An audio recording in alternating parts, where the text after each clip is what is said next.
School का एक ही कमरा था, 5 जमातें थी, 3 उस्ताद थे, वो बांट बांट के क्लासें पढ़ाते थे।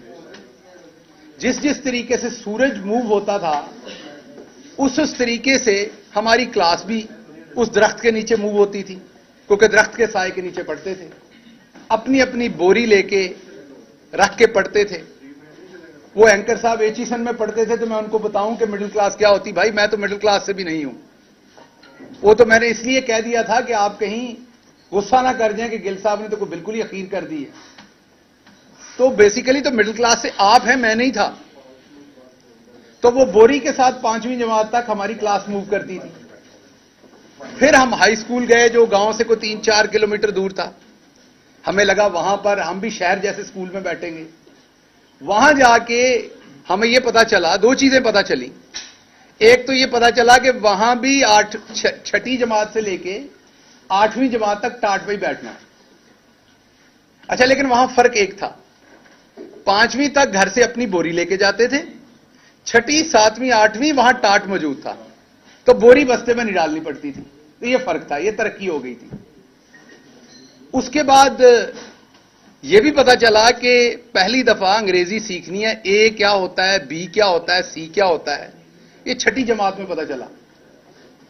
और यह पता चला जब बड़ी एबीसी लिखना सीख ली कि एक इसकी छोटी बहन भी है। जैसे बड़ी मरियम बाजी है, ऐसे कि छोटी मरियम बाजी भी है। बड़ी एबीसी अगर आपने सीख भी ली तो छोटी एबीसी भी लिखनी सीखनी पड़नी है। वो बड़ी मुसीबत थी। उसमें पता चला 4 लाइनें हैं, उनके दरमियान में कोई लफ्ज ऊपर लिखना है, कोई नीचे, तो डंडे पड़ते थे सर्दियों में।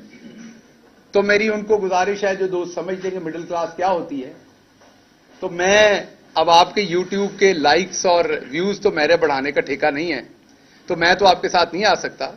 आप किसी और बंदे को इंटरव्यू कर लें जो टाट वाले स्कूल पे पढ़ा है, ताकि आपको पता चले कि मिडिल क्लास होती क्या है। हमारी फीस होती थी 1 रुपया 25 पैसे स्कूल की, और घर से मिलते थे 25 पैसे लंच के लिए। तो जनाब इसको लोअर मिडिल क्लास कहते हैं, मिडिल क्लास नहीं कहते जिससे मैं बिलोंग करता था। हां ठीक है, हम अपने गांव में असूदा थे, हमसे भी बहुत गरीब लोग थे गांव के अंदर, लेकिन अगर आपसे कंपेयर करें तो ना हमने तकरीबन मेरा ख्याल पहली दफा 11वीं जमात में पता चला कि ये पिज्जा भी कोई चीज होती है, बर्गर भी कोई चीज होती है। हमारे यहां सेब तब आता था जब कोई बंदा बीमार होता था। हमारे यहां किन्नू खाया जाता था क्योंकि घर का होता था, तरबूज खाया जाता था क्योंकि घर का होता था। यही 2-3 फ्रूट हमें पता थे। तो इसमें से निकल के शहबाज गिल पढ़ते पढ़ाते पीएचडी की शहबाज गिल ने लीडरशिप में, क्योंकि शहबाज गिल के बड़े ख्वाब थे। 30 स्टूडेंट थे मेरे साथ। कितने जी? मेरे प्राइमरी स्कूल में 5वीं जमात में जब हम पास आउट हुए तो 30 स्टूडेंट थे। उन 30 में से एक हमारी बहादुर पाकिस्तान बहरिया के अंदर सिपाही के तौर पर 10वीं जमात के बाद दाखिल हो गया, और दूसरा शहबाज गिल। बाकी उन 30 में से किसी ने मैट्रिक पास नहीं की। तो शहबाज गिल ने बड़े ख्वाब देखे। शहबाज गिल सोचता होता था, फिल्में देखता था हॉलीवुड की कि अमेरिका की भी यूनिवर्सिटियां हैं। शहबाज गिल एक यूनिवर्सिटी में पढ़ाने गया, मैं नाम नहीं लूंगा, प्राइवेट यूनिवर्सिटी थी इस्लामाबाद की। उन्होंने मेरा इंटरव्यू लिया, इंटरव्यू में मैं नंबर 1 आया। वो अभी भी प्रोफेसर साहब हैं, एक यूनिवर्सिटी के वाइस चांसलर हैं। बाद में मेरी उनसे बड़ी दोस्ती बनी, लेकिन उनको किसी की सिफारिश थी तो उन्हें वो बंदा सिलेक्ट करना पड़ा। तो मेरा दोस्त जो मुझे साथ लेके गया था, वो मुझे बाहर पूछता है कि नहीं बात बनी। मैंने कहा नहीं, यूनिवर्सिटी बहुत छोटी है, मुझे ऐसी यूनिवर्सिटी में पढ़ाना है जिसके कॉरिडोर लंबे हों ताकि मेरा कोट उड़े जब मैं उसमें चलूं। तो ये राणा साहब हाई कोर्ट में चलते हैं ना, तो इनके कोट उड़ते हैं। तो मैंने फिल्मों में देखा था कि प्रोफेसर्स के कोट होते हैं, वो पहनते हैं और वो कोट उड़ते हैं। तो वो ख्वाब देखता था मैं पीएचडी की लीडरशिप में, अपने पैसों से, किसी स्कॉलरशिप के बगैर। पोस्ट डॉक्टरेट करने के लिए हुकूमत पाकिस्तान ने स्कॉलरशिप दिया। जरदारी साहब बैठे हुए थे उस टाइम। उन्होंने कहा सलाब आ गया, पैसे खत्म हो गए, गिल साहब तो कोई पैसा नहीं देना। सो अपनी चीजें बेच के, अपनी प्रॉपर्टी बेच के मैं पोस्ट डॉक्टरेट करने के लिए अमेरिका चला गया। अमेरिका की दूसरी बड़ी university, university of Illinois Urbana champagne, और पूरे अमेरिका में इंटरनेशनल स्टूडेंट्स होस्ट करने वाली मीन जिस यूनिवर्सिटी में इंटरनेशनल स्टूडेंट पूरे अमेरिका में सबसे ज्यादा है वो यूनिवर्सिटी है। जिस यूनिवर्सिटी में मैंने पढ़ने का ख्वाब नहीं देखा था, अल्लाह रब्बुल इज्जत ने करम किया और टाट स्कूल वाला बच्चा वहां पर 30 साल की उम्र में प्रोफेसर बन गया। पढ़ाना शुरू हुआ तो हम लोअर मिडिल क्लास से मिडिल क्लास में आ गए, हमारे यहां आसूदगी हो गई। अभी मैं अपने करियर के पीक तो मैं उसे नहीं कहूंगा, थोड़ा सा ऊपर था तो मैं पाकिस्तान आता था बाकायदगी से, क्योंकि मैंने वहां की नेशनलिटी नहीं ली हुई थी। तो मेरी खान साहब से मुलाकात हुई, उन्होंने दावत दी, असद उमर साहब, खान साहब, उन्होंने दावत दी कि पाकिस्तान के लिए बड़ा जरूरी है कि पढ़े लिखे मिडिल क्लास के लोग आएं। पाकिस्तान को लूट लिया गया है यहां की अशराफिया ने। आप जैसे लोग जो अपने मसाइल से निकले हुए हैं, आपको इन मसलों का पता है। मेरे जैसा बंदा जो बस पे बैठ के कॉलेज जाता था, मैं यहां वो टिपिकल सियासतदानों वाली आपके साथ नहीं करता। सारे लोग मेरे जानने वाले, मैं आपको 10 नाम बता देता हूं जो मेरे साथ पढ़ते थे। गांव से होंडा CD70 के ऊपर बैठ के गवर्नमेंट कॉलेज फैसलाबाद आते थे, 25 किलोमीटर का सफर था। हमारे साथ, क्योंकि वो कॉलेज सबसे अच्छा था, साथ पढ़ने वाले बच्चे ज्यादातर अशराफिया के थे। और हम जब आते थे, पहला लेक्चर 8 बजे शुरू होता था तो 1 घंटा लगता था टांगें गर्म करने में। टांगें अकड़ी होती थी जब मोटरसाइकिल से उतरते थे, खड़े नहीं हुआ जाता था सीधा। इसलिए कहता हूं कि मैं मिडिल क्लास से हूं। मैंने वो सब कुछ देखा हुआ है, सहा हुआ है, बर्दाश्त किया हुआ है। उसके बाद पार्टी में आ गए। पार्टी में पहले 3 साल तो हमारी सोशल मीडिया ही हमें गालियां निकालती रही, पैराशूटर पैराशूटर। 2002 से खान साहब को सपोर्ट कर रहा हूं। यूनिवर्सिटी ने पहली दफा वीलॉग करना सिखाया 2010-11 में, आपने नाम नहीं सुना होगा। स्टूडेंट्स की मदद के लिए वहां पर वीलॉग करना सिखाया कि क्लास पढ़ाने के बाद जो उनके सवाल रह जाएं वो आप वीलॉग में बताएं उन्हें। तो मुझे अभी भी याद है, मैंने अपना बोंडा से वीलॉग रिकॉर्ड कराने शुरू किए इमरान खान की मदद में। अभी भी यूट्यूब पे उस जमाने के पड़े हुए हैं। उसके बावजूद यहां आया तो पहले 3-4 साल जो हमारे सो कॉल्ड पार्टी के वारिस हैं, उन्होंने कहा जी ये तो पैराशूटर है, ये कहां से आ गया। उस नफरत को बर्दाश्त किया अंदर से। बाहर की शराफिया की तो नफरत थी। अनकन्वेंशनल था, आपके साथ भी वैसे ही डील करता था, हामिद मीर साहब के साथ भी और कामरान शाहिद के साथ भी। तो मेरे लिए आप सारे सहाफी थे, मैं तड़ाक करके जवाब देता था जो मुझे आता था। यही मेरी एकेडमिक लाइफ ने मुझे सिखाया था, क्योंकि अमेरिका में बच्चा आपसे खुल के सवाल करता है, आपका नाम लेके सवाल करता है। आप तैयारी करके क्लास में नहीं गए तो वो आपको उसी टाइम बता देता है। वहां आप जनाब लिहाज के चक्कर में आप गलत पढ़ा के नहीं आ सकते। आप ये नहीं कह सकते कि आज समोसे खाने का दिल है, क्लास नहीं पढ़ानी। आपको वक्त पे जाना है, पूरा काम करके वक्त पे निकलना है। मेहनत की, मां बाप की दुआएं थी, दोस्तों की दुआएं थी, आप लोगों की बहुत सारों की मेहरबानियां थी। मैं पॉलिटिकल लाइफ में आगे चलता गया, वजीर आजम के दफ्तर में पहुंच गए, वहां भी काम किया। लेकिन जहां जहां मैंने काम किया, मेरे कंधों पर 29 लोगों का वजन था हमेशा। शहबाज गिल ने इसलिए फेल नहीं होना था और ना कभी इंशाल्लाह होगा, क्योंकि वो उन 30 लोगों को रिप्रेजेंट कर रहा था university of Illinois Urbana champagne में भी, वो उन 30 लोगों को रिप्रेजेंट कर रहा था यहां चीफ मिनिस्टर ऑफिस में भी, वो उन 30 लोगों को रिप्रेजेंट कर रहा था प्राइम मिनिस्टर ऑफ पाकिस्तान के ऑफिस में भी। शहबाज गिल के कंधों के ऊपर 29 लोगों की ख्वाहिशें थी साथ, क्योंकि उनमें से बेचारे ज्यादातर तो उधर चारा डाल रहे हैं, उन्होंने कभी शहर नहीं देखा, उनके पांव की एड़ियां फटी हुई हैं, कभी वो वैजलीन नहीं लगा सके। मैं वो टिपिकल सियासतदानों वाली बातें नहीं कर रहा कि जी मेरे घर में ये नहीं है, मेरे इलाके में ये नहीं है। मैं जो बातें कर रहा हूं, मेरे साथ 2-4 लोग चले, मैं अपने क्लास फेलो से आपको मिलवा देता हूं। सो उन तमाम लोगों का बोझ लेके मैं खड़ा था, क्योंकि मैंने जीतना था, मैंने उनके लिए जीतना था, ताकि आगे उनके बच्चे सोचें कि इस गांव में पैदा होकर स्टार्ट स्कूल में पढ़ के आपका जहां दिल करे आप वहां पहुंच सकते हैं। और मैं पहुंचा। मैंने अमेरिका में, ये रांझा साहब बैठे हुए ये बताएंगे, अमेरिका में जाके डॉक्टर्स तो हमारे सेटल हो जाते हैं, टेक्निकल एजुकेशन, वो भी बहुत बड़ी बात है, छोटी बात नहीं है। लेकिन अमेरिका में पाकिस्तानी पढ़ा हुआ प्रोफेसर आप ढूंढ के दिखा दे मुझे। अशराफिया का बच्चा तो होगा अमेरिका की किसी यूनिवर्सिटी में पढ़ाता, किसी गरीब आदमी का बच्चा आपको एक आधी मिलेगा अमेरिका की यूनिवर्सिटियों में। और वो भी अमेरिका की टॉप यूनिवर्सिटी के अंदर। मैंने अपने ख्वाब देखे, मैंने अपने ख्वाबों के लिए मेहनत की, मैं अपने ख्वाबों के लिए रात दिन जागा, मेरी फैमिली मेरे साथ खड़ी हुई, मैंने अपने ख्वाब जिए। उसके बाद मैंने एक और ख्वाब देखा। मैंने ख्वाब देखा कि पाकिस्तान को हमने बदलना है, मेरे जैसे लोगों को आगे आना है। हसन और हुसैन को हमारे मसले नहीं पता, वो बस की छत पर बैठ के नहीं गए कभी भी बोर्ड का एग्जाम देने के लिए। हसन और हुसैन को नहीं पता कि अगर आपका कॉलेज में मेरिट पे दाखिला नहीं हो रहा तो आपने देहाती कोटे पे कैसे दाखिला लेना है, वो मुझे पता है। सो इसलिए मुझे लगा कि मेरे जैसे बंदे को आना चाहिए। मेहरबानी इमरान खान की कि उसने मौका दिया।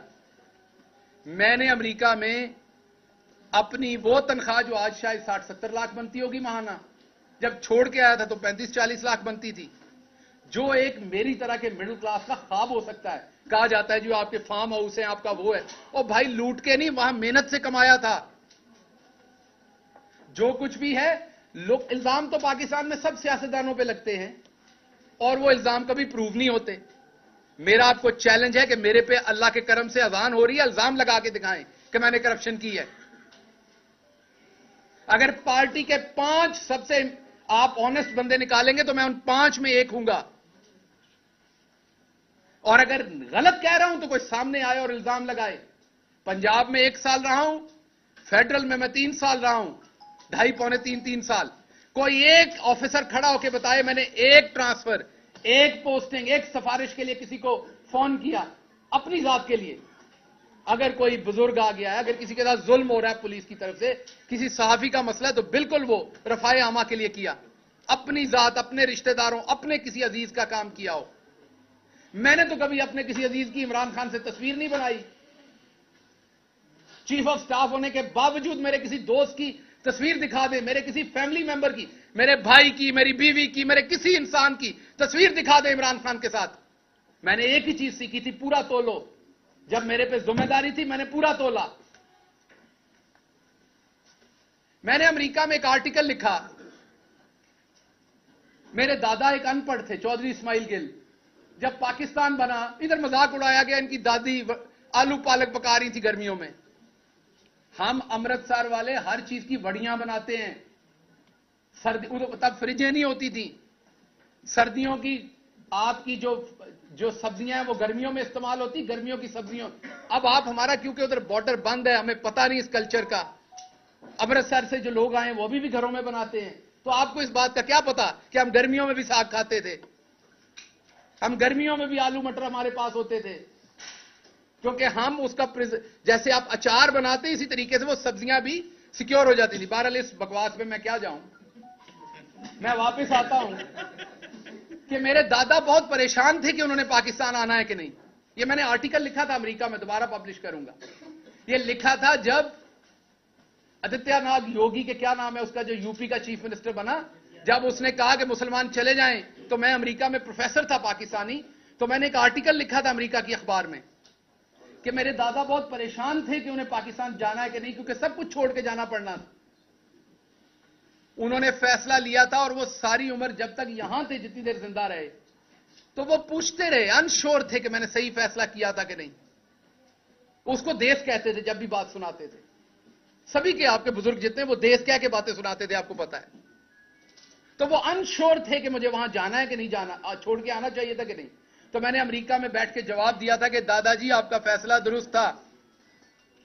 अगर आज आप इंडिया में होते तो आपको आदित्यनाथ योगी जो है वो आपको 2-3 हजार रुपए देता, कहता टिकट पकड़ो और लाहौर जाओ। आपने अच्छा किया था, पाकिस्तान आ गए थे। वहां मुसलमानों के लिए पनाह नहीं है, घर नहीं है। लेकिन अगर मेरे दादा को यह पता होता कि मेरा पोता सारी मेहनत करके हर जगह पहुंचेगा, फिर उसे नंगा करके मारा जाएगा, तो शायद वो दोबारा सोचते कि मैंने जाना था कि नहीं। और मुझे अगर अमेरिका में यह लिखते हुए पता होता, और अगर मुझे आते हुए यहां पता होता कि मैं पाकिस्तान बदलने जा रहा हूं। आपने देखा हमारी पार्टी में, मैं अपनी पार्टी के हर शख्स का एहतराम करता हूं जो आज इमरान खान के साथ खड़ा है। इमरान खान जान की बाजी लगा रहा है इस कौम के लिए। जो उसके साथ किसी भी तरह से खड़ा है, मैं उसके पांव की धूल के बराबर भी नहीं हूं। लेकिन आपने एक सवाल पूछा अपने आप से, गिरफ्तारियां तो बहुत हुई, पर्चे भी बहुत हुए, वैसी किस्म का जो मैं बयान नहीं कर सकता यहां आपको, वो तशद्दुद सिर्फ शहबाज गिल पे, आवाज बंद सिर्फ शहबाज गिल की, 16 दिन घर वालों से, दोस्तों से, किसी से मिलने ना दिया गया, वो सिर्फ शहबाज गिल को। अदालतों में ट्रायल चल रहे, तेजी से यहां 3-3 साल फर्दे जुर्म आयद नहीं हुई। मेरे पे 2 महीने के अंदर फर्दे जुर्म आयद करनी, जिसमें सजाए मौत है, जिसमें उम्र कैद है। क्यों? क्योंकि मैं उस इस्माइल गिल का पोतरा हूं जो लोअर मिडिल क्लास से था, अनपढ़ था, वहां से उठ के यहां आ गया था। उसकी यह गलती थी। हिंदुस्तान के अंदर यही 124A जो दफा है, इसके ऊपर लोगों के ऊपर मुकदमात किए गए और सबसे ज्यादा मुसलमानों को गद्दारी के जुर्म में जेलों में डाला गया। हिंदुस्तान की सुप्रीम कोर्ट ने आखिर तंग आके इस कानून को अंग्रेजों का काला कानून कह के बंद कर दिया। आज हिंदुस्तान के अंदर किसी के ऊपर, इस दफा के ऊपर पर्चे नहीं हो सकते, और मेरे ऊपर 2 दर्जन गद्दारी के पर्चे दे दिए। मैं कहां से गद्दार हूं? मेरा बाप कहां से गद्दार है? मेरा दादा कहां से गद्दार है? हम अपना सब कुछ छोड़ के इस मुल्क में 2 दफा हिजरत की हमने। मेरा दादा सब कुछ छोड़ के आया, मुझे मौका मिला, मैं दुनिया के सबसे सुपर पावर में गया, वहां की सबसे बड़ी यूनिवर्सिटी में गया, मैं टॉप सैलरी ले रहा था, अपने सारे मटेरियल साहब जी सकता था, सब कुछ छोड़ के, अपनी फैमिली वहां छोड़ के मैं यहां आया। मुझे सबने मना किया, मुझे पछतावा नहीं है, मैं इसकी कीमत दे रहा हूं। लेकिन आपको बता रहा हूं, ओवरसीज पाकिस्तानियों को बता रहा हूं, आपको यह बुखार नहीं होना चाहिए। मैंने आज रांझा साहब को बताया, इनको भी बड़ी चुल है यहां सियासत करने की। मैंने कहा आपको यह बुखार नहीं होना चाहिए, चुप करके वहां अपना काम करें, पाकिस्तान की मदद करनी, वहां से पैसे भेजें बस। खबरदार, आप मिडिल क्लास के लोगों ने सोचा कि आप सियासत करके इन वडेरों के बराबर बैठ सकते हैं। क्योंकि मैं इनसे डरता नहीं था, मैं बराबर के जवाब देता था, मेरे अंदर खौफ नहीं था। मैं इन वडेरों की औलाद को बराबर टीवी पे टक्करता था। मुझे तब भी धमकियां दी जाती थी। मैं वाहिद हूं पीटीआई में जिसने पीटीआई की हुकूमत में आप सबके सामने हाईकोर्ट में केस भुगते, मुंह पे स्याही डलवाई, अंडे खाए, जूते मारे गए मुझे। मेरी अपनी हुकूमत, मेरा अपना चीफ मिनिस्टर, मेरी अपनी पुलिस मुझे प्रोटेक्ट नहीं कर सकी तब। क्यों? क्योंकि मैं मिडिल क्लास से था। यहां आप किसी और की हुकूमत में किसी शहजादे को हाथ लगा के देखें, ऐसी की तैसी आपकी। गरीब को तो ऐसे उठाते हैं, गरीब को तो ऐसे उठाते हैं, मिडिल क्लास के बंदे को तो ऐसे उठाते हैं जैसे उसका कोई हक ही नहीं है। एफआईआर देते हैं, मैं देखता हूं उसमें जो दफात लगी हुई हैं, इतनी तो जमातें नहीं मैंने पढ़ी सारी जिंदगी में जितनी आपने दफात लगा दी मेरे ऊपर, और मेरे बयानों को अपनी मर्जी से तोड़ मरोड़ कर पेश किया। आप कहते मैंने ये गुनाह नहीं किया, नहीं आपने किया है, जबरदस्ती है आपके ऊपर कि आपने किया है गुनाह। अब क्या हो रहा है? छुपा के एफआईआर दी जा रही है। अगर मैं पॉइंट आउट करता हूं, कहते पार्टी छोड़ रहा है।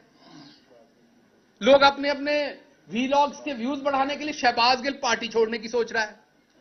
शहबाज गिल ने अपना सब कुछ जला दिया इस मुल्क के लिए, इमरान खान के साथ अभी भी खड़ा है, पार्टी छोड़ने के लिए खड़ा है। सो इसलिए मैं आज की प्रेस कॉन्फ्रेंस में जो सबसे इंपॉर्टेंट बात आपसे करने जा रहा था वो अब करने जा रहा हूं। मेरे ऊपर एक बलूचिस्तान में एफआईआर दी गई, जिसको हमने वहां पर वकला हायर किए।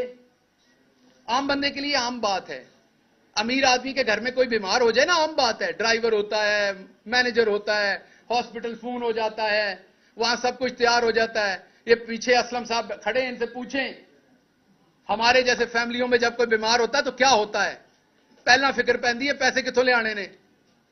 चलें ठीक है, मैं आप लोगों में से आसूदा हो गया अमेरिका जाने में, लेकिन जानता तो हूं ना ये सारे मसले। इसी तरह जब केस बनता है ना गरीब आदमी पे, मिडिल क्लास पे, तो उसको पता होता है मैंने उस अदालत में पहुंचना कैसे, मैंने वकील कहां से करना है, मैंने इस मुकदमे को कैसे लड़ना है। क्योंकि आपका वो अशराफिया का नेटवर्क नहीं है जिसने आपको परों में छुपा लेना है। बलूचिस्तान में केस हुआ, बलूचिस्तान की हाई कोर्ट में गए, बलूचिस्तान के जज साहब ऑर्डर कर रहे हैं कि अगर कोई और एफआईआर है शहबाज गिल पे तो वो ले आओ। बलूचिस्तान के जज साहब के साथ झूठ बोला जाता है, एफआईआर नहीं लाई जाती उनके सामने, जो होती है उसे वो कानून के मुताबिक क्वैश करते हैं और एक एफआईआर करके छुपा के रखी जाती है ताकि जब इस्लामाबाद में कोर्ट की तारीख भुगतने जाए इसको फिर दबोच लो। क्योंकि इस्माइल गिल का पोतरा है ना, ये कौन सा किसी नवाब का पोतरा है? दबोच लो दोबारा। लाहौर के हाई कोर्ट में आता हूं, मेरा सलाम है जजेस को, अल्लाह की कसम, जितने पेशेंस के साथ इस मुल्क के जजेस कोशिश कर रहे हैं इस टाइम, शायद ही कोई और कर रहा हो।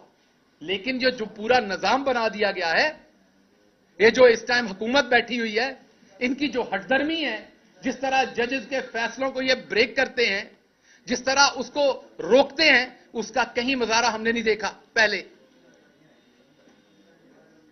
6 के करीब हेयरिंग्स हुई, हर दफा जज साहब ने कहा लाएं कौन सी एफआईआर है, झूठ बोले गए, नहीं बताया गया। अभी पिछली हियरिंग में भी एफआईआर की पूरी तफसील नहीं दी गई, सिर्फ यह बताया गया कि हां जी बलूचिस्तान में एक और एफआईआर है। तो मेरा सवाल है, यह बलूचिस्तान हाई कोर्ट के जो ऑनरेबल जज का फैसला था कि कोई और एफआईआर है तो सामने लाएं, उसकी बेतौकीरी करने की जरूरत किसकी हुई है? मैं तो चलो मिडिल क्लास हूं, मेरी तो आप बार बार करेंगे, मैं तो एक गद्दार आपको मिल गया हूं, मुझे तो आप 2 डालेंगे तो 2 डालें, लेकिन कम से कम इससे 2 फायदे होंगे। एक तो मेरे जैसे किसी और को अमेरिका में बैठे बुखार नहीं होगा, वो दोबारा इधर को नहीं चढ़ेगा। आप लोगों के 2 ही काम है, उधर से आईफोन खरीदें 8-7, शैम्पू खरीदें, बॉडी वॉश खरीदें, इधर के लिए और तोहफे खरीदने, बैग बनाएं, इधर हंस के तस्वीरें खिंचवाएं और वापस दफा हो जाएं। इधर हक मत मांगिएगा अपना बराबरी का, क्योंकि आपको आदतें पड़ी हुई हैं वहां की, आपको जुकाम हुआ है वहां का, वहां आपको दी जाती है बराबर की इज्जत। यूनिवर्सिटी ऑफ इलिनॉय में मुझे कोई गद्दार नहीं कह सकता था अमेरिका का, हालांकि मैं अमेरिका का शहरी नहीं था, मैंने अमेरिका के साथ वफादारी का हल कभी नहीं दिया था, लेकिन वहां मैं खुल के बात करता था, मुझे कोई गद्दार नहीं कह सकता था।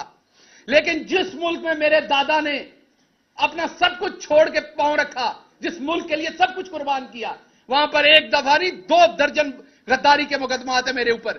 पूछा भी नहीं जा रहा, कोई जालिम पूछ भी नहीं रहा कि शहबाज गिल इनको लड़ लोगे।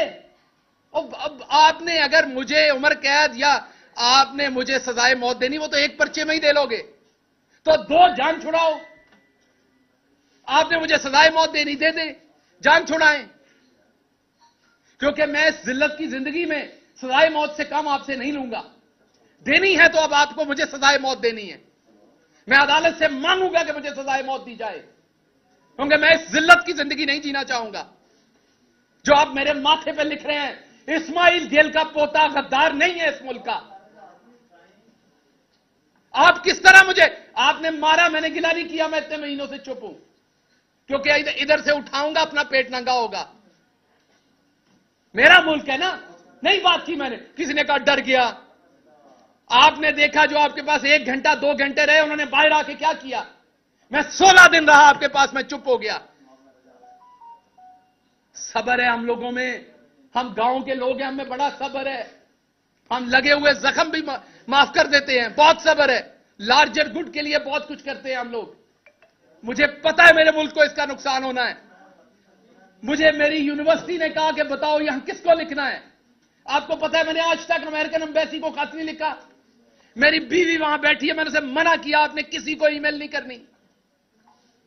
यहां किसी को जुकाम हो जाए तो ये हर फॉरेन जो कोई एनजीओ को लिखते हैं, यूएन में लिखते हैं, कहां कहां लिखते हैं। मैंने अपनी सारी फैमिली को मना किया कि नहीं लिखना, इंसाफ पाकिस्तान में लेना है, पाकिस्तान को बाहर बदनाम नहीं करना। यह सच है कि मेरे पे तशद्दुद हुआ, मेरे पास तस्वीरें हैं उसकी, लेकिन क्या बाहर जाके नंगा करूं अपने मुल्क को? तो मैंने अपनी पूरी फैमिली को मना किया कि आपने किसी बैरूनी इदारे को नहीं लिखना, इस मुल्क की तौकीर को नहीं छेड़ना आपने। तो उसका सिला अगर सजाए मौत है तो दे दीजिए, लेकिन ये बार बार मुकदमे ना कीजिए। मिडिल क्लास हूं, तकलीफ होती है। मैंने हराम नहीं कमाया हुआ गवर्नमेंट में, मैंने लोगों को हराम कमा के नहीं दिया हुआ, मैंने ट्रांसफर पोस्टिंग डीसी डीपीओ नहीं लगवाए हुए, मैंने हाउसिंग अथॉरिटीज के एनओसीज नहीं लेके दिए हुए, मैंने ग्रिड स्टेशंस के एनओसीज नहीं लेके दिए हुए। मुझे तकलीफ होती है इन केसेस को लड़ते हुए। आपने एक बनाया, उसके अंदर 13 दफात हैं, उसमें सजाए मौत भी हो जाएगी, करवाएं शौक से, जान छुड़ाएं, ताकि आइंदा कोई ये ख्वाब ना देखे, कोई मिडिल क्लास का शख्स ना देखे कि वो ईवान में जा सकता है। मैं माफी मांगता हूं कि मैंने ये ख्वाब देखा था। मैं माफी मांगता हूं कि मैं आपके बराबर समझता था अपने आप को। आप काश मुझे शुरू में धुतकार देते, आप मुझे शुरू में मेरी औकात बताते। सो इसलिए मैं दोबारा आपको कहता हूं, मेरे पे मुकदमात करने सामने करें, ये छुपा छुपा के ना करें। मैं इतना ताकतवर शख्स नहीं हूं, ना मेरे पास कोई इतना नेटवर्क है पाकिस्तान के अंदर कि मैं आपके छुपे हुए मुकदमा ढूंढ लूंगा, कभी वहां से बलूचिस्तान से। वो मैंने जहां पे मेरे पे मुकदमा किया, मैंने देखा है वो 22 घंटे की मुसाफत है। तो उससे बेहतर नहीं आप इधर ही सजाए मौत दिलवा दे। मेरे घर वालों को लाश लेने की भी आसानी होगी, वहां से उस जेल से कैसे लाश लेके आएंगे। तो कुछ तो सोचें। या ये जुर्म मेरा ये है कि मैं मिडिल क्लास से हूं, आपने फड़का के रखना है। मैंने कभी नहीं कहा कि किसी, इवन नून लीग के किसी बंदे को आज तक मैंने नहीं कहा कि उसे जेल में डालें। मैं मुजफ्फरगढ़ से निकला, हमारी हुकूमत थी उस शाम को, मैंने कहा मैं सबको माफ करता हूं। आपको मेरी प्रेस कॉन्फ्रेंस याद होगी, मुजफ्फरगढ़ में मुझे पकड़ा गया था, हमारी हुकूमत बन गई थी। मैंने कहा यहां से ऐलान करता हूं, मेरी पार्टी किसी नून लीग वाले को सियासी मुखालफत बयानबाजी में अंदर करेगी, मैं खिलाफ खड़ा हूंगा जाके। अभी भी कहता हूं, हमेशा खिलाफ खड़ा हूंगा। एक तरफ करप्शन करने वाले नवाज शरीफ के बेटे की तस्वीर लीक हो गई थी, तस्वीर लीक हो गई थी, कुर्सी पे बैठे साथ टिश्यू पेपर का डब्बा भी था, और मेरी रात के 2 बजे तशद्दुद करके मेरा ये जबड़ा तोड़ के तस्वीरें खींच के मुझे ह्यूमिलिएट करने के लिए रिलीज की गई, इसलिए कि मैं चौधरी नजीर अहमद गिल का बेटा था, मैं मिडिल क्लास था, मेरा कोई रौला डालने वाला नहीं था। मैंने किसी सहाफी को पेट्रोल पंप या उनके प्लॉट नहीं दिए हुए थे, मेरी माफिया नहीं थी। ख्याल करें, कुछ ख्याल करें। ये ला इलाहा इल्लल्लाह मोहम्मद रसूलुल्लाह के नाम पे बना है मुल्क, ख्याल करें कुछ। अगर आम आदमी गलती से पहुंच जाता, ख्याल करें कुछ। बड़े सारे ख्वाब है मेरे गांव के मेरे साथ जुड़े हुए, बड़ी सारी ख्वाहिशें हैं उनकी अभी, और मैंने सब लोगों की तरह उनको डबोया नहीं है। आपने मुझे 16 दिन रखा, आप मुझे दोबारा 16 दिन रखें, मेरे पे एक छींटा करप्शन का निकाल के दिखाएं। पाकिस्तान में आज करप्शन करना नॉर्मल है। मेरी फैमिली ने एक दफा 2000 रुपए का पेट्रोल, सरकारी गाड़ी का 2000 रुपए का पेट्रोल जो है वो प्राइवेट गाड़ी में डाल दिया। मैंने अपनी फैमिली से लड़ाई की, मैंने वो 2000 का पेट्रोल उसी टाइम कैश के साथ सरकारी गाड़ी में डाला। मैंने इबादत समझ के ये काम किया है। सो इसलिए या तो मुझे सजाए मौत दें, ये वाले काम मेरे साथ ना करें। हर दूसरे दिन आप मेरे पे एफआईआर दे देते हैं। मैं राणा सनाउल्लाह साहब उसके बाद कहते हैं कि जी भुगते हैं जी, इनके रोने निकल गए। मैं मास्क मांग रहा था, मैं रो नहीं रहा था। आपका सांस बंद होगा तो आपके मुंह से भी निकलेगी वो चीज। मेरा सांस बंद था। मैं चुप इसलिए हूं कि मैं बोलूंगा तो उसमें बेतौकीरी है। मैं बुजदिली से चुप नहीं हूं, मैं बेतौकीरी से चुप हूं। गुस्सा है अभी मेरे अंदर, मैं किसी अपने के बारे में कुछ गलत ना कह दूं, क्योंकि मैं गलत, आप अपना आपके साथ गलत भी करता है ना, तो आप गलत वापस नहीं कह सकते। जिससे आपने सारी जिंदगी प्यार किया हो ना, आपके साथ वो ज्यादती भी कर जाए तो आप वापस गलत नहीं कहते। मुझे अदराक है कि मेरे मुंह से कुछ गलत नहीं निकलना चाहिए, वरना इससे ज्यादा मेरे साथ और क्या होना है। जो हो चुका है, जो हो रहा है, मेरी आपने पूरी जिंदगी पिछले 6 महीने में तबाह करके रख दी। आप यहां तक नहीं रुके कि आपने मेरी बीवी पे झूठे केसेस बना दिए। मेरी बीवी जो कि एक प्रोफेसर है, पढ़ाती है, वहां पे पढ़ती है, पीएचडी कर रही है, आपने उस पर झूठे केसेस बना दिए ताकि वो पाकिस्तान ना आ सके। मुझे आपने ईसीएल पे डाल दिया ताकि मैं अपनी फैमिली से ना मिल सकूं। सब कबूल है, गद्दार मत कहिए, गद्दार नहीं हूं मैं। और जो करना है वो एक एफआईआर में कर लीजिए, आपके हाथ में है। और मैं आपको बता दूं, मुझे किसी ने नहीं बचाना, मुझे यह भी बताया। अगर फांसी आपने देने का सोच लिया तो लगनी है, मैं हाजिर हूं, क्योंकि मैं बच नहीं सकता। तो मैं अब और क्या सोचूं? तो मैं हाजिर हूं, अब कर लीजिए। अगर जिंदगी इतनी लिखी तो ऐसे सही। लेकिन आपको पता है कि जिस दिन सजाए मौत दी जाती है उस दिन भी नहला के धुला के दी जाती है। उस दिन भी आपको खाना खिलाया जाता है। आपकी किसी सूरत तजलील नहीं की जाती। ये तजलील ना करें कि मुझे पता ही नहीं होता एफआईआर कहां है। मैं हर रोज नई एफआईआर ढूंढ रहा हूं, अदालतों के चक्कर लगा रहा हूं, जी बता दे मेरी एफआईआर कहां है। और आवाज बुलंद करता हूं कि पार्टी के लोग मुकदमे नहीं करते, कहते हैं जी पार्टी पे तनकीद कर रहा है। और भाई मैं बता रहा हूं, मैं असद उमर को देखता हूं, वो हर अदालत की पेशी पे खुद पहुंचे होते हैं। हक किनका लड़ रहे हैं? पंजाब के एमपीएस का, कि जल्दी इलेक्शन हो। और वहां 3 एमपीएस होते हैं, बाकी कोई नहीं होता। तो क्या यह गलत बात है अगर मैं करता हूं तो इसलिए आपके कोई सवालात हैं तो मैं उनका जवाब दूंगा। मैं सिर्फ यह चाहता हूं कि आपने जिस तरीके से फवाद चौधरी के केस में 4 दफा हाईकोर्ट के जज की बेतौकीरी की, इंडियन सुप्रीम कोर्ट फैसला दे चुकी है 124A पे। बंदयाल साहब, अब शान है पंजाब की, पाकिस्तान की। बड़ी बड़ी आपसे तौक़ात है, दुनिया की बेस्ट यूनिवर्सिटी से पढ़े हुए हैं। Please move your pen. अगर आप अभी जस्टिस नहीं करेंगे ऑनरेबल जज साहब, तो कब करेंगे? अगर इंडियन सुप्रीम कोर्ट हटा सकती है, अंग्रेज जो हमारे ऊपर गासिब था, हम जिसके गुलाम थे, वो कहता था इस केस में आप गद्दार हैं, अब तो ये हमारा अपना मुल्क है, अब हम गद्दार कैसे हो गए? या फिर बता दीजिए कि ये अभी भी सिर्फ अशराफिया का मुल्क है। मिडिल क्लास गांव के लोग अभी भी यहां गद्दार हो सकते हैं। बताएंगे किसी एक शहजादे को आपने गद्दार कहा हो? बताएंगे किसी एक शहजादे पे आपने चला होगा तो हबीब जालिब पे चला होगा, चला होगा तो फैज पे चला होगा। मिडिल क्लास के लोगों को ही गद्दार कहा गया, उन्हीं पे केसेस चले। तो इसलिए मेहरबानी कीजिए चीफ जस्टिस साहब, आपकी खामोशी भी अब तकलीफ देती है। मेहरबानी कीजिए, पाकिस्तानी आपकी तरफ देख रहे हैं। पूरे एहतराम से मैं कह रहा हूं, मैं पूरे एहतराम से जजेस को कह रहा हूं कि आपकी तरफ देख रहे हैं। मैं आपसे यह भी वादा करता हूं, कोई आया तो मैं उसे एयरपोर्ट पे खुद रोकूंगा। मैं आप किसी ओवरसीज पाकिस्तानी को सियासत में नहीं आने दूंगा जो ईमानदारी से सियासत करना चाहता है। हां, वो वाले तो आएंगे जो आते हैं, वजीर आजम बनते हैं, काम पूरा करते हैं, बक्सा उठा के वापस चले जाते हैं। कोई हमारी तरह का आने लगेगा ना मिडिल क्लास, तो मैं उसे कहूंगा नहीं आना। मुझे यह समझ आ गई है कि हमारी यह औकात नहीं है। मुझे अच्छी तरह से समझ आ गई कि हम इस चीज के लिए नहीं बने। मुझे यह भी अच्छी तरह समझ आ गई, इवन यहां बैठे भाइयों ने भी अभी मेरे कपड़े उतारने हैं, शहजादों के नहीं उतरने। शहजादों से सवाल नहीं, ऊंची आवाज में सवाल नहीं हो सकता। यहां पे बैठे भाइयों ने, डॉक्टर साहब आप तब ये किया करते थे, आप अपनी हुकूमत में ये किया करते थे, आपको तब शर्म नहीं आती थी, आपको तब ख्याल नहीं आता था। क्योंकि आपको भी पता है आगे मिडिल क्लास बैठा हुआ है। सो ये हमने पूरा माशरा जानवरों का माशरा बना दिया है। इवन जंगल में भी हकूक होते हैं, हमने जंगल से भी ऊपर काम कर दिया है। मैं नहीं बोलना चाहता, इसलिए खुदारा दोबारा सोचिए।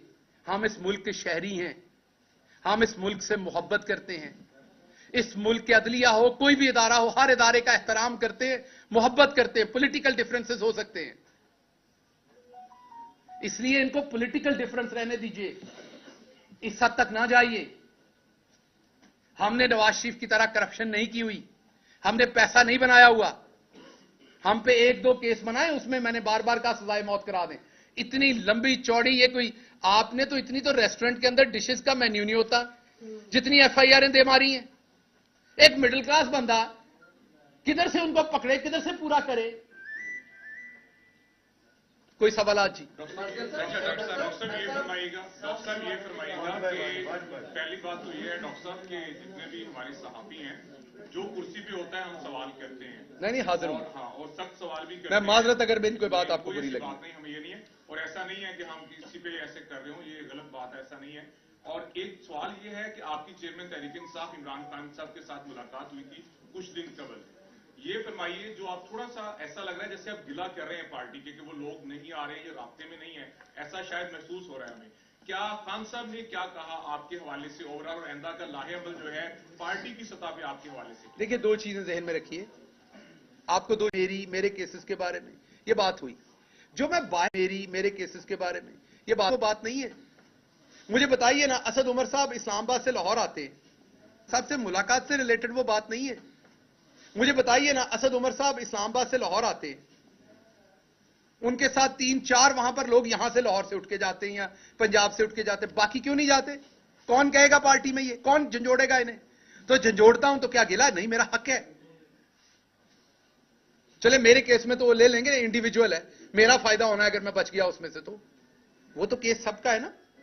तो इसलिए बात कर रहा हूं, बिल्कुल इसका किसी और वजह से, और बात करता रहूंगा मैं, क्योंकि यही हमारे लीडर ने सिखाया कि बात करें, बात करता रहूंगा। लेकिन जो फैसल वाडा साहब या दूसरे लोग हैं, वो अशराफियां हैं, उनकी और बात होती है, उनकी बातों में और बातें होती हैं, उनकी बातों के अंदर wheels with in the wheels होते हैं। हमारी जो बात है वो सीधी है, इतनी सी बात है जो कर दी है, और इतनी ही है। पार्टी में था, हूं, रहूंगा, पार्टी के डिसिप्लिन का पाबंद हूं।